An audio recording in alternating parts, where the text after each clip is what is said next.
شكرا فخامة الرئيس. Thank you, Your Excellency. The United Nations Secretary General, Mr. António Guterres. Your Majesty, King Abdullah, Your Excellency President El-Sisi, Your Highnesses, Excellencies, distinguished guests, ladies and gentlemen. Thank you for coming together for this urgent call to action for life-saving relief to the people of Gaza that are under fire in the most dramatic circumstances.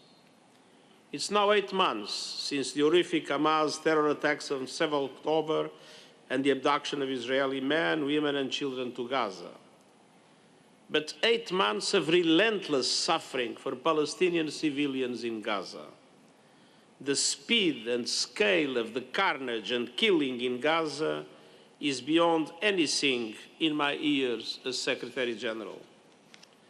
At least 1.7 million people, 75% of Gaza's population, have been displaced many times over by Israel military attacks. Nowhere is safe. Conditions are deplorable. The public health situation is beyond crisis level.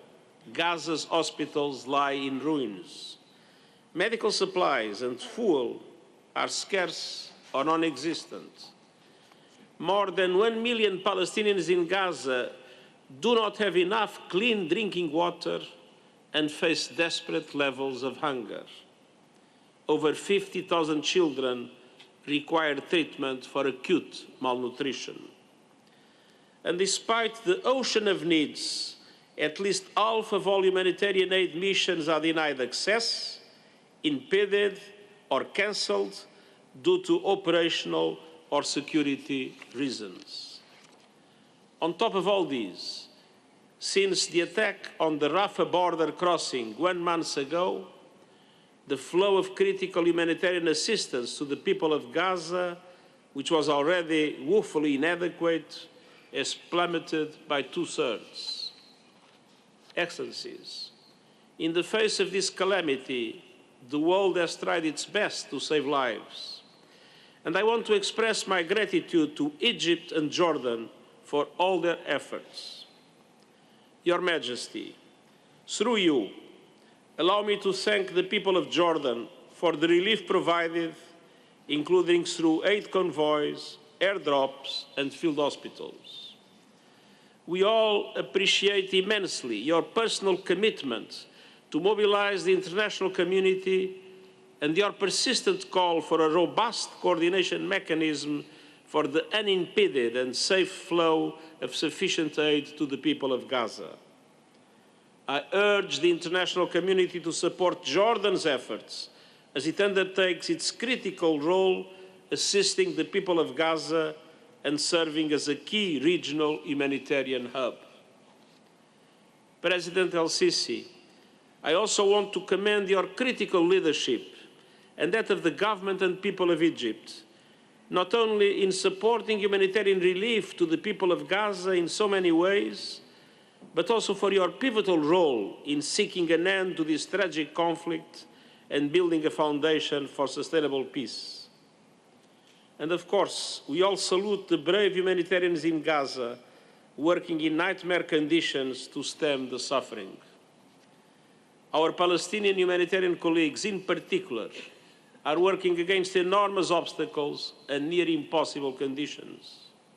Imagine their lives and circumstances, showing up for work when their homes are destroyed and their loved ones killed, putting themselves in humanitarian convoys even when they have been fired upon. Without those courageous individuals, the aid operations in Gaza would collapse, and UNRWA is the backbone of this humanitarian response, and it has suffered intolerably alongside the people it supports.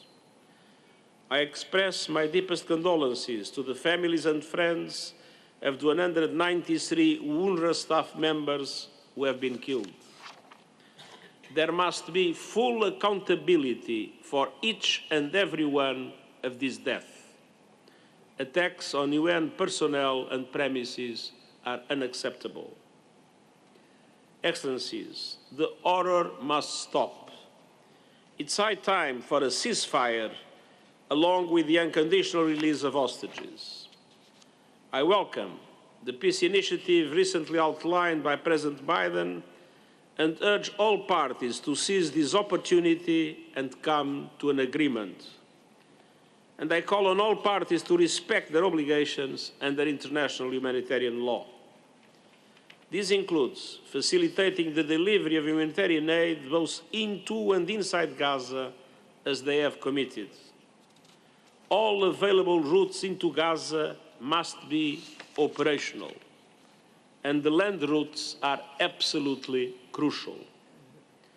I also welcome all coordinated efforts to fully operationalize the mechanism to facilitate aid into Gaza as mandated by Security Council Resolution 2720. The work of the Senior Humanitarian and Reconstruction Coordinator to accelerate and expand the rollout of the mechanism remains critical. I commend governments and people across the region and the world for supporting it. The security of UNRWA and our humanitarian partners is vital to moving life-saving aid over the border and where it needs to go within Gaza. Deliverers require safe routes and effective deconfliction mechanisms to ensure their security. They require unimpeded access for security and communications equipment, commensurate with the risks of working in a war zone. They require immediate efforts to clear routes inside Gaza, which are littered with mines and unexploded ordnance. Civilians must be allowed to seek safety, and civilians and the infrastructure they rely on must never be militarized or targeted.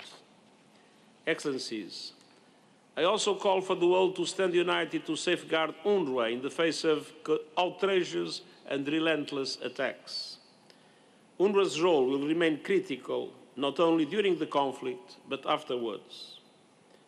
Over 1 million deeply traumatized children in Gaza need psychosocial support and the safety and hope that schools used to provide. Around 60% of all residential buildings and at least 80% of commercial facilities have been damaged by Israeli bombardment. Health facilities and educational institutions are in rubble. Only UNRWA has the capacity, skills and networks needed to support the Palestinian people to face the immense challenge on health, on education, and so much more.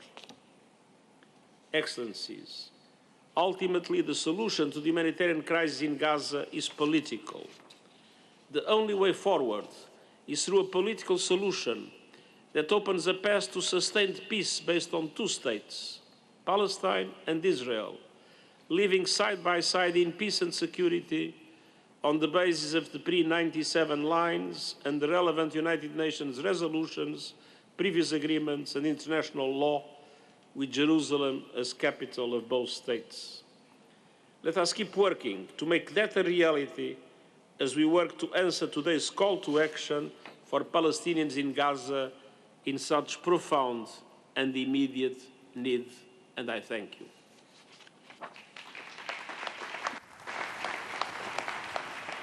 Thank you, Mr. Secretary General.